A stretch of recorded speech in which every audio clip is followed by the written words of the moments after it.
Welcome to Dr. Khadar Lifestyle.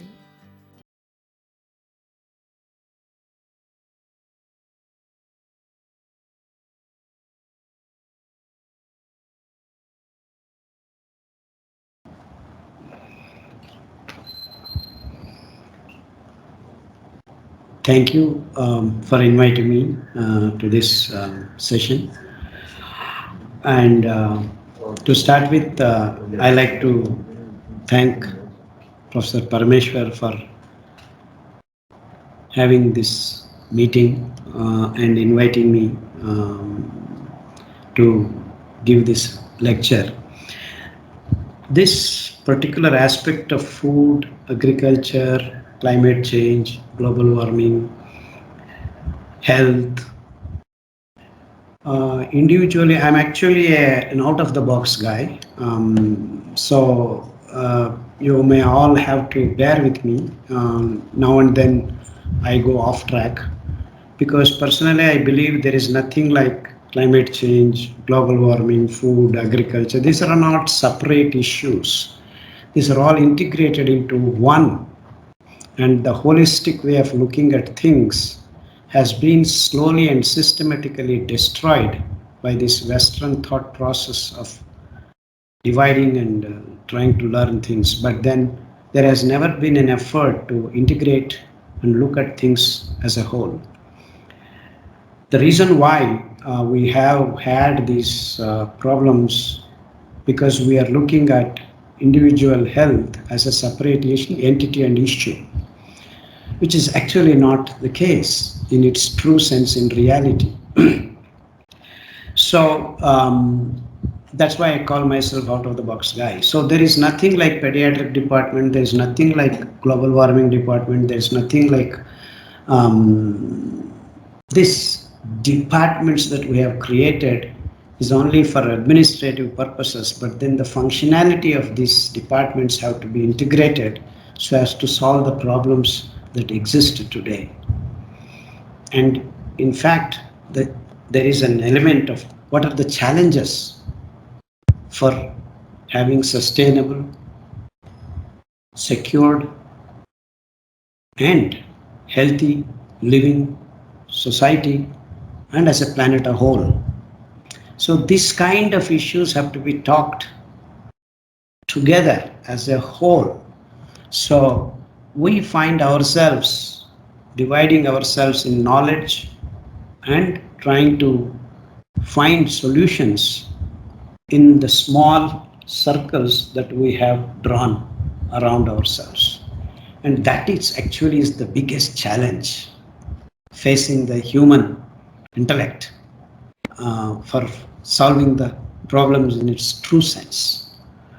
In its true sense, we want to solve the problems, we have to start integrating the knowledge. That, with the institutionalization of science into different departments, is not going to happen. Is not going to happen. So, this being the punchline of today's lecture, everyone has to start thinking very seriously about this. And I have been working in the last 23, 24 years. The so-called scientific career that I had before did not and would not suit my thought process. So I had to be an independent scientist. I do not belong to any organization. And I have been trying to work in different dimensions, starting from how do I cure a gangrene patient who has to be operated tomorrow or amputated tomorrow? Can we save his leg? How do we make a farmer who is committing suicide because of marginalization of food corporate culture, eliminating the local foods that can be easily grown in their 4 or 5 acres of dry land when there is 4 rains are enough to produce certain food materials, and that food materials have been totally eliminated from the plates of human race. You see the stark reality. There were groups of people in India, northern Karnataka, who were growing kodo millet, brown top millet, and they were harvesting, they were eating, they were quite content and happy and healthy. But then now they do not want to eat the brown top that they are growing, because they feel, because of the food corporate culture, everyone has to eat rice, everyone has to eat wheat, everyone has to eat pizza, everyone has to eat burger.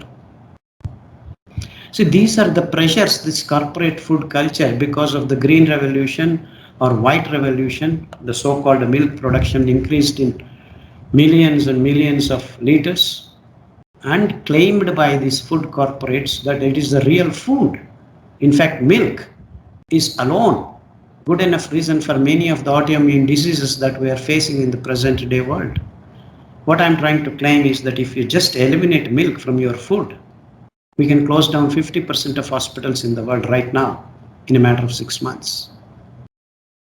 Because it is the milk that is creating the microbial and hormonal imbalance in human bodies. Human body is not designed to take other animals' milk. But no scientist, no doctor is coming forward claiming that. We have done that in the last 20 years. In our clinic, we have had the good opportunity of cleaning up of many diseases, including early menstruation for women. Now, the average age in India is 9 years to 10 years. The women are menstruating. It's just because we have consumed milk in large quantities from the age of 1 or 2 years. So we have done this experiment. Hundreds of girls, we have stopped giving milk, the so-called milk, and we have given them coconut milk for growing up.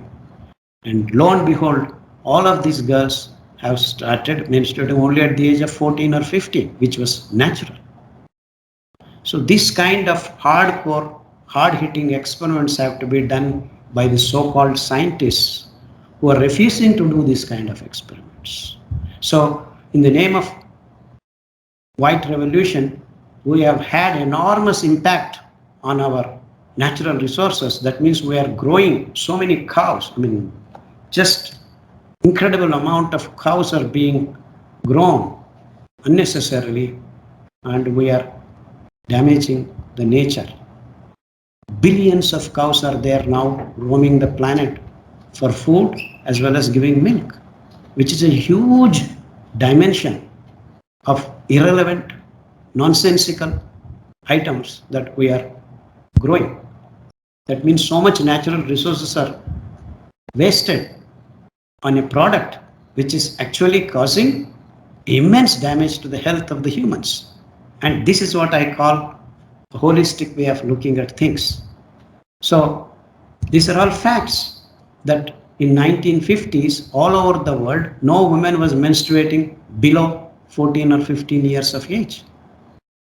Lo and behold, it started from America, Europe, and slowly it has spread all over the world.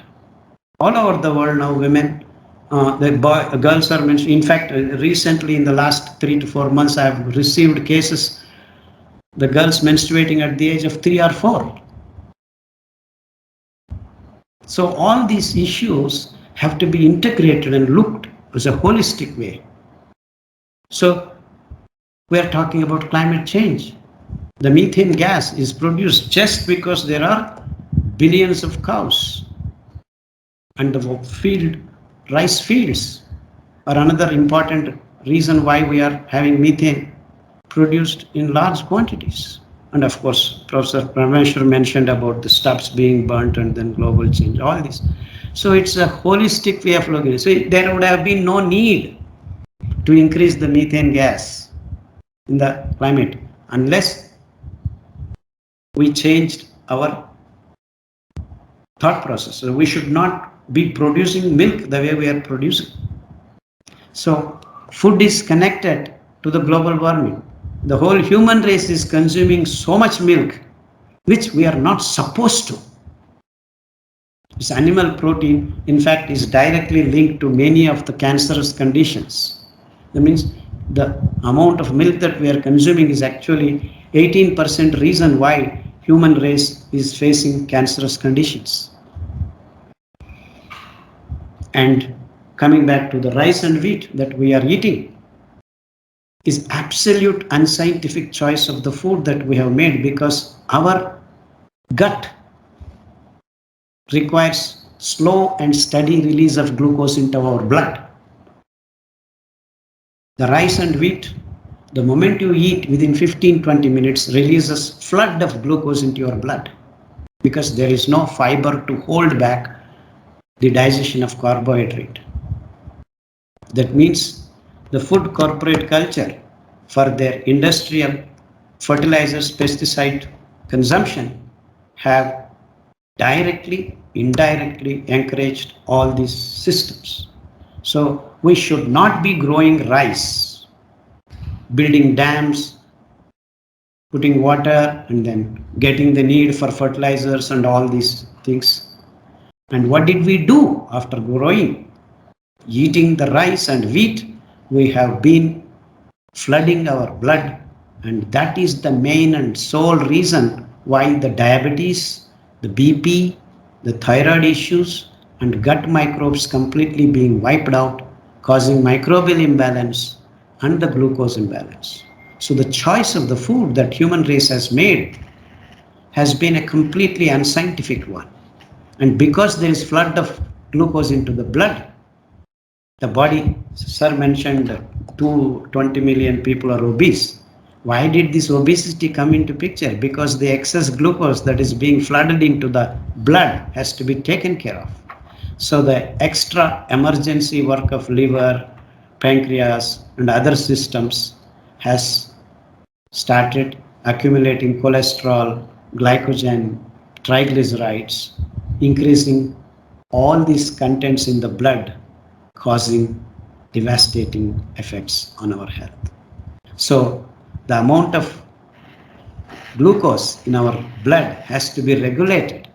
Regulated by whom? By the food that we eat. That means the definition of food is a material that releases glucose slowly and steadily into your blood, such that your HbA1c, that is glycosylated hemoglobin, is never beyond 6. But the conditions that we are creating due to the choice of our food materials, like what? Rice, wheat, and sugar. The sugar cane is grown 18% of the agriculture land all over the world. And sugar is the last thing that you want to put in your mouth, because it is the penultimate product in our digestive process before it becomes glucose and being absorbed. That means tons and tons of sugar is consumed by the human race just because they are growing sugarcane. And sugarcane is an unnatural and artificial crop because it does not grow in nature in such large quantities. It's only 0.3% or 0.4% of any forest that you go, even in rainforest. So we have increased selectively, which does not grow naturally, and occupied 18% of agriculture land of the planet. And the enormous resources that it requires to produce 1 kilo of sugar cane, 1 kilo of sugar is 28,000 liters of water. Imagine the effort the human race is putting to grow this many kilos of sugar. Not kilos, tons and tons and tons. In fact, India alone grows beyond 28 lakhs tons. Our Karnataka grows every year 4 lakh tons. Maharashtra grows 6.8 lakh tons. And forget about Europe and America growing 10 times more. That means so many months of its growth, we have to provide water resources. And for that, we have been building dams, changing the courses of the rivers, and making silt happen. And the nutrition of the land, the water delta regions are being depleted. See, these are all the important aspects of our food choices. Hence, we have created enormous imbalance in nature. Just because you are taking milk You are eating sugar, you are eating rice and wheat. That's all there is, nothing else. And this has to be looked at as an integrated fashion. No one is doing this. No scientists are talking about this. All over the world I am talking about. All big institutes keep blabbering all kinds of statistics. But then these have to be connected and looked into. So now we could actually solve the problem of nutrition by growing the real food. These 4 or 5 grains which can grow just with enough 4 or 5 rains. That means all over the world, all dry lands can be our food making, crop yielding land. But then by choosing rice and wheat and sugar, we have eliminated all of these grains as food. And the people who are actually growing and eating and being healthy, they were very healthy. There was no diabetes, there was no cancer, there was no thyroid issues when they were eating this food. But now all over the world, people are consuming this corporate culture food, rice, wheat, sugar. And of course, I am not mentioning coffee and tea. That is another big damaging factor of the planet's mountainous areas have been occupied by coffee and tea, monoculture, devastating the diversity of the environment. So it is the food, the choices that we have made in the last 50 to 100 years as actually is the single reason why climate is changing. And this scientists are not able to speak out. So you can fix climate change problem only addressing our food and our agricultural practices. This is the lesson that I have learned. So only if we change food, you can do something about coming future generations. And we are all thinking about security, sustainability without addressing the real root cause of the problem. And the yields of this rice and wheat are going to go down. Already it has started happening. 28% of the yields of wheat has come down in the last 15 years. That's because the globe is warming. And these two crops are not designed to sustain the increase in the temperature. Another 3 more degrees of centigrade increase, the yields will come down to 50%. Right now, because of all artificial methods of agricultural practices, we are having so-called buffer zones of wheat and rice. But then they are not going to last for more than 5 to 10 years. So it's high time human race has looked into the problems of future, which are much more serious than what we are painting right now. Because we are trying to find solutions in a different domain which actually does not exist, because the real problem is somewhere else. So the food is the cause of our problems. The choice of the food that we have made in the last 40, 50 years because of the corporate food culture.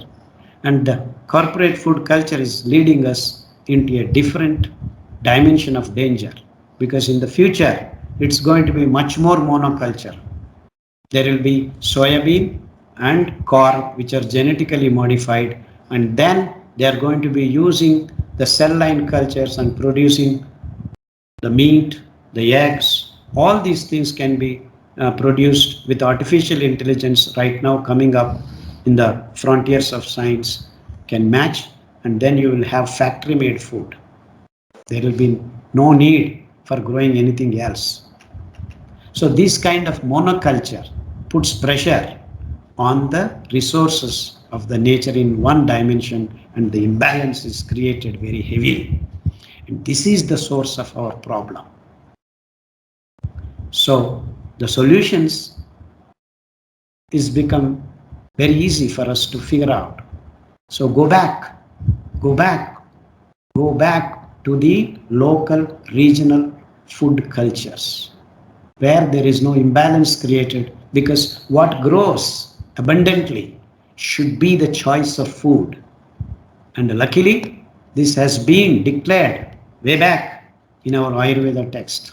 The thing that grows around your geological conditions is the real food and medicine for you. This Charaka, Shashruta, these kind of great seers have declared in their big, wonderful texts. And they, you find the solution. So, last 25 years I have been working on this premises and started actually growing these wonderful millets which do not disturb the environment whatsoever.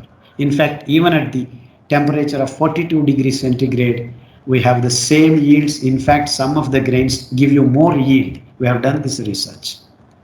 At the temperature of 40 degrees, foxtail millet gives you around 12 quintals, and at the degree of 25 to 30, it gives only 9 quintals. So even if the temperature touches 40 degrees, we can still grow food for the whole human race existing now. And in fact, the area of cultivation is enormously freely available for us. 80% of the land is now lying free, not being used for food production, because we cannot irrigate. There is no need for irrigation here. Absolutely not necessary. So you just need the rain. And we have 4 rains in India still. So all the land that is being wasted can be converted into cultivable land which grows the real food, because we have figured out these wonderful grains have 8% to 12.5% fiber associated with the carbohydrate, and it is complicatedly integrated, and the structure of the grain is such that when you eat these grains, slow and steady regulated release of glucose happens. That means if you eat 100 grams of this kodo millet, you have glucose being released slowly and steadily instead of 50 grams flooding your blood. When the 50 grams of the glucose flooded into the blood, then the system goes into emergency mode. And that's how you are making obese people, that's how you are making diabetic people, that's how you are making hypertense people.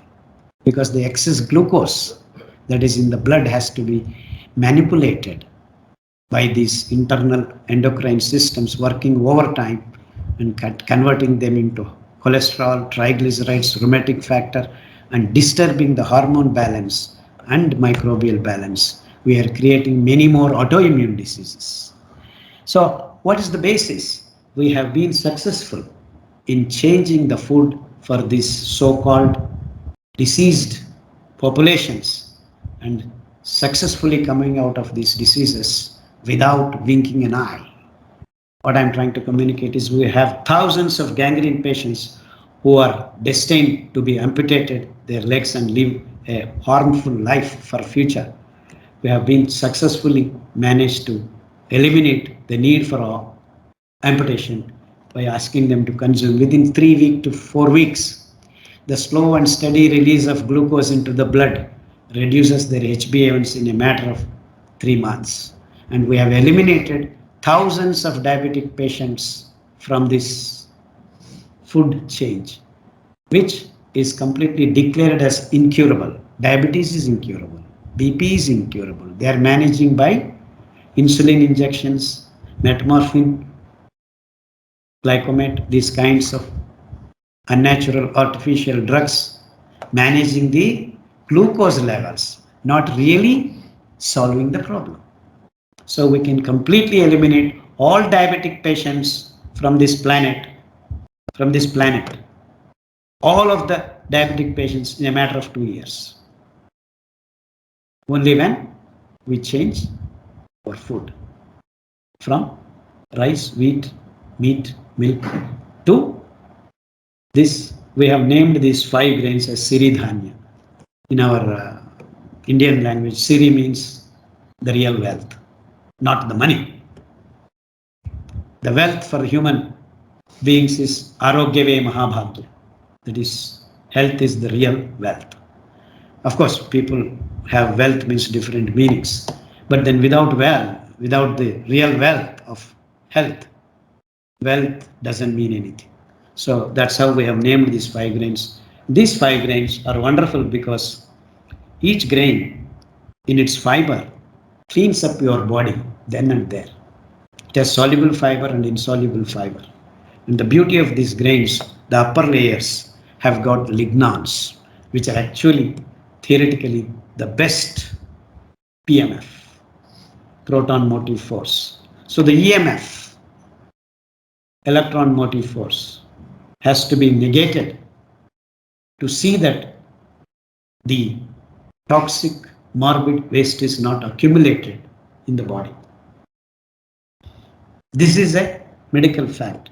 The diseases are arising because we are not able to clean up our body on a regular daily basis, because the modern day man's food is not filled with wonderful fiber. And these 5 grains have got this fiber enriched 8% to 12.5%. In fact, the brown top has got 12.5% of fiber, which actually cleans up your digestive canal. And the little millet has got wonderful fiber that cleans up your reproductive organs.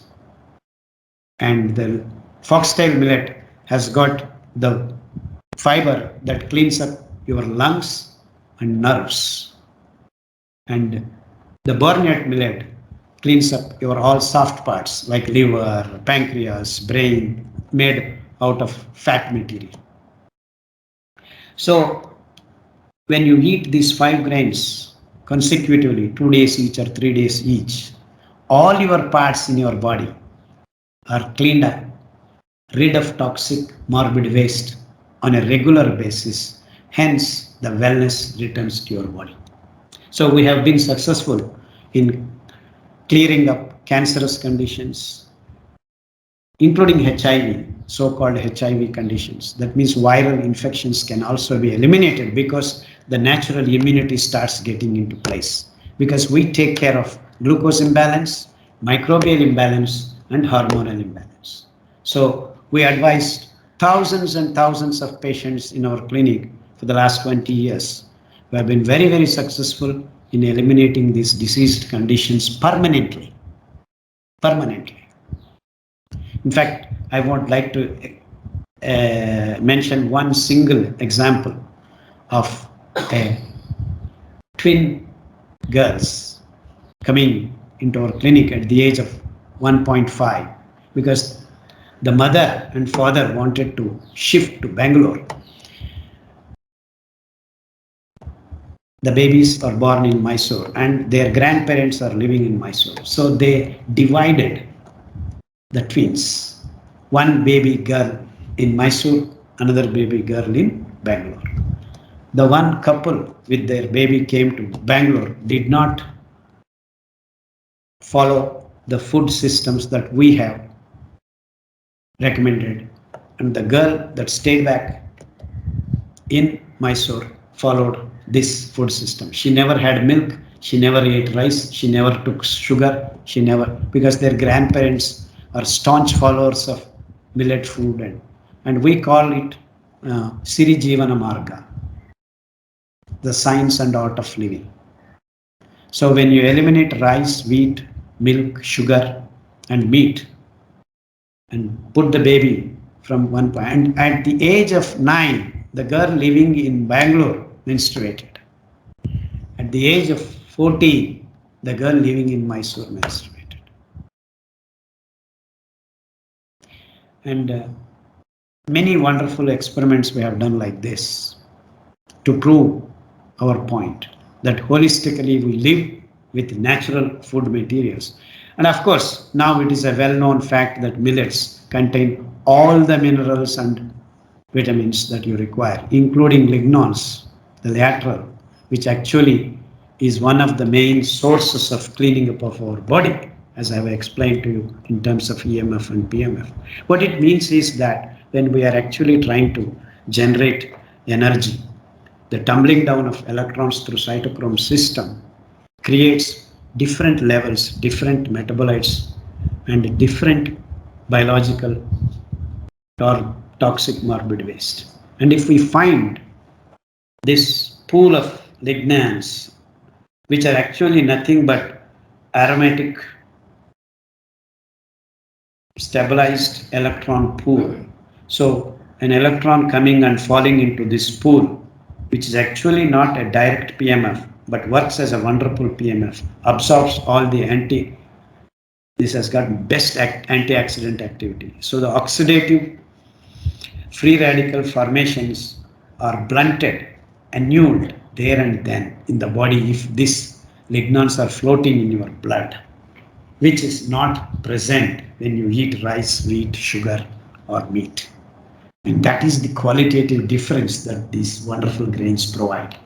Hence, your wellness depends on the foods that regulate glucose in your blood, that can clean up your systems on a daily, regular basis, and encourages hormonal balance. So, these three aspects, if you keep in your food, and that automatically has to show up in your agricultural practices, and that automatically reflects in your environmental devastation that you are not going to cause, because these do not disturb environmental conditions. We don't need to rob the natural resources.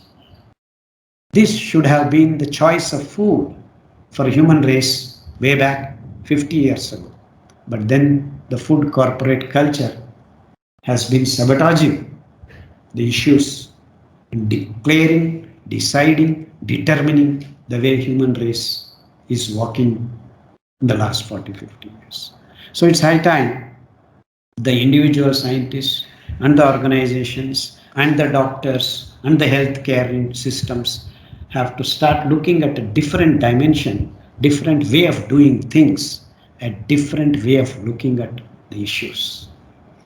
Though mine is a solo attempt, I strongly believe that I have found some path to solve our issues, both at individual levels, at farmers levels, at local agricultural practices. All these issues are tied up, and they are all tied up with one single common factor, that is the food, choice of the food. So if you change your food, you will change your life. You change your food, you will save the planet. So as long as this big difference doesn't come through, we are not going to solve any problem coming next 50 years. So it is the food that holds the key for all the solutions that the human race is presently facing. So the holistic way of looking at things is you need to understand why and how we are producing our food. Is it necessary to produce that food? Because after eating that food, human race is enhanced conditions of disease mongering. Our systems have become less immune strong. Strong immunity is out of our bodies. So viral infections are going to spread and become more because the human bodies have become less strong immune. We are not able to fight. Why? We have forgotten the basics of keeping our body, which requires to have strong immunity: vitamin B, vitamin C, vitamin D. Again, vitamin B is produced by microbes in our guts. No one produces vitamin B12. Nobody can produce. It is the microbes that produce. It is the symbiotic living of gut microbes in your intestines that can make this job. But then what are the corporate culture telling? Oh, we will make injections, we will make vaccines, we will do this. See, unless you improve your immunity, Your vaccination drives, all these things are peripheral and temporary and transient. So the variants that are going to come one after the other, what will you do? So the solutions that we are seeking are business models, not real scientific models. So vitamin B is strengthened by us consuming fermented porridge of these wonderful grains. We can actually eliminate HIV conditions in the body by making people drink the porridge. The porridge, in fact, I've got it. That's my food for dinner. I carry whenever it's there in my bag. Somewhere my bag is there. So you soak the grains because the fiber content is high. You need to hydrate the fiber before you cook. Without hydrating the fiber, you cannot cook the grains. So you soak the grains for 6 to 8 hours. Then the fiber is hydrated. You can easily, just in sim fire, you can cook them in 5 to 10 minutes. And then put it in a mud bath and tie a cotton cloth and keep it for 8 to 10 hours. The fermentation happens. This wonderful enriched nutrient food invites the microbes from the environment that can grow, and that microbes are symbiotically doing good for your tummy. So you start consuming this for 21 days, lo and behold, your vitamin B12 increases in your body. But then what are these doctors telling? All the medical world? You take probiotics, you do this. What is probiotics? You don't have probiotics because you are eating all the fertilizer, pesticide ridden greens, vegetables. Where are microbes to grow in your body? Even if you eat raw food, unless the microbes are supplied from this prebiotic food that you eat. So systematically, we have eliminated these wonderful things from our food by our food choices. So unless you make change there, how can you be healthy? And we claim we are all healthy because we want supplements. It suits the business. So you have calcium supplement, you have B12 supplement, you have vitamin D supplement. Vitamin D is freely available. Just expose yourself to the sun. No, those practices are gone. We call it Surya Namaskara. So instead of encouraging every individual to get up in the morning, early rising sun, no one talks about it. And that's the most scientific way of producing vitamin D in your body. Why I am telling is we have enough data. Fortified milk with vitamin D is being supplied all over the world for the last 50 years, or in India 15 years or so. Vitamin D deficiency is found now 63% of people all over the world. And if you think your vitamin D fortified milk is not doing the job, why are you not claiming that? Why are you not claiming that? We keep saying vitamin D fortify, do this, do that, and now the companies are trying to fortify rice. What will you fortify? Because there is nutrition, lack of nutrition. God has given nutritionally loaded grains here. See, this is what I call business. The science is masked for business. You all have to excuse me for being straightforward. We have done this independent research. We have had thousands. No, actually now it's beyond lakhs. In fact, recently I went and gave a lecture in Gujarat. I said lakhs of people are benefited. No sir, you do not know. Crores of people are benefited because we have made this information freely available in the form of PDF and then tables. Can you just put the PPT? Few of the information, the pictures of images of these grains. Yeah, just open and browse it. These are the grains, and I actually would like to show you physically.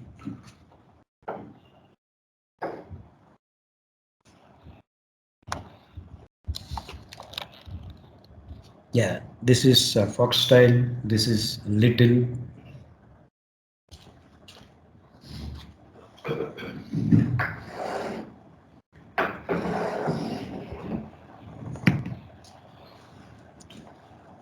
This is kodo millet. This is barnyard millet. This is brown top millet, which is slightly greenish.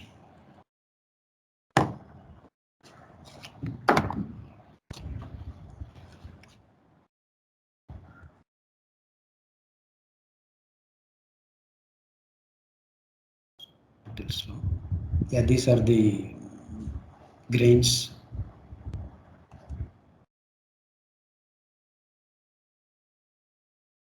Yeah, here is the nutritional chart. You can see clearly the carbohydrate and fiber, the last three columns. And the last column is actually the carbohydrate by fiber ratio. You can see these 5 grains have got single digits, and all the other grains, rice and wheat, have the highest. Rice is 395. That is fiber to carbohydrate ratio, 0.2 grams. That's all. And the wheat has got 1.2 grams or so. That's all. So you see in all double digits and high numbers, that is the reason why these grains release glucose flood-like manner. And you see 7, brown top is 5.5, and little millet is 6, kodo millet is 7. All these 5 grains have got single digits, and that is the reason why they release glucose slowly and steadily. And so the soluble and insoluble fiber getting into blood and then your intestinal guts, absolute doing wonders in cleaning up of the system on a daily basis. So the wellness holistically found by God's grace in these grains. And when you ferment this porridge and take your gut microbes in a matter of 21 days, replenish. And you know that the gut microbes are actually your second brain, because they are the ones logistics, deciphering, distributing, all the works, the real planning takes place here. Whichever part has got deficiency of, say, vitamin B12 or some salts, they are the ones which plan and send it to that particular organ. This is the brain you think you have thinking, but this doesn't do all that. Even the wellness, the thought process, you are being calm, being happy depends on the wealth of the microbial symbiotic living. So actually, this is your first brain.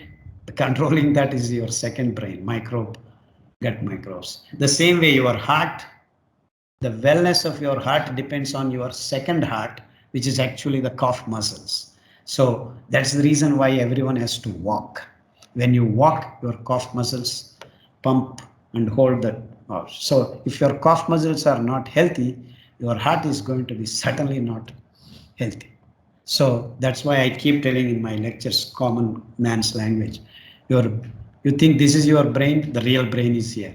You think this is your heart, the real heart is down in the legs. So you need to take care of your stomach and your calf muscles. That means you eat the right food and have enough exercise. So walk daily 1 or 2 hours, you are going to be healthy. And that you can explain in different ways. Actually, you walk this happens, that happens, all that. But the real thing to keep your heart well, you need to keep your, and in fact it holds even when you become aged.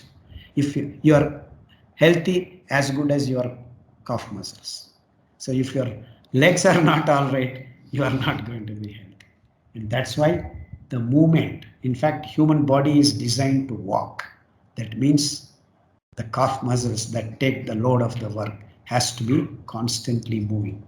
So the movement part of it is because, and everything gets cleaned up. When you walk for 1 or 2 hours on a daily basis, nothing bothers you. So this is the reason why you walk. To keep your heart functioning well, you need to keep your second heart right. To keep your brain functioning well, you need to keep your second brain properly. For the second brain, you need ambali. We call that fermented porridge in Indian language ambali, South Indian language. And in Hindi, it is called khameer. Khameer. Okay. So this is the beauty of these wonderful grains, and we named them as positive grains and neutral grains and negative grains. So I will just explain few minutes about the neutral grains. These grains have got the fiber in smaller quantity compared to the positive grains, and at the same time they are also millets, so their structure of the grain is very similar, but the amount of it is very small. You see the double digits. So they do not really cause any disease. But then if you are already sick, to get you out of that pit, the neutral grains cannot do the job. So only these 5 grains whose carbohydrate to fiber ratio is in single digits can do the job for you. So by growing these grains, we maintain the balance of the environment and nature. We don't need to cut the forest. We don't need to build the dams. We don't need to disturb the environmental ecological factors. We don't need of doing anything, any damage to the environment, because they require the least natural resources and very sustainable, because even an open land where there is nothing, we can grow this. And once season or 2 seasons you grow, the land becomes fertile, because while growing this, when there is the seed formation on the plant, thousands of birds come and visit your farm. When they come, while going back, they give their droppings, and the droppings are most enriching required elements for your soil. So where there is birds, where there are animals, that's how the nature keeps rotating itself, sustaining itself. So these are the wonderful principles we have discovered in this journey of 25 years. So as a whole, we have a message to the human race. Please change your food. You will change your life, and that will change our planet. And we can live all the living things on this planet, because we have been assimilating, indiscriminately killing all the life forms for our consumption of food. So thank you very much, sir, Professor Parameshwar, and the Climate Change Department, esteemed professors, and having me here is excellent for me, because this is the alma mater where I did my PhD back in 1980. So it feels wonderful to come back, and just being in the premises just bring back old memories, and I feel like a boy. Actually, we were just crossing the walls and going out and seeing movies, and so I was coming, driving, and just all those memories. So thank you for giving me this wonderful opportunity, as well as bringing back my old memories in a pleasant part of my life. In fact, I think everyone would agree that those were the days, when you want to pick those days, those were the days, young, wonderful time we had. And so thank you, sir. Thank you all. Thank you very much. Thank you for watching. If you like the video, please like, share, and don't forget to subscribe our channel, Dr. Khadar Lifestyle. Press the below bell icon to get notifications.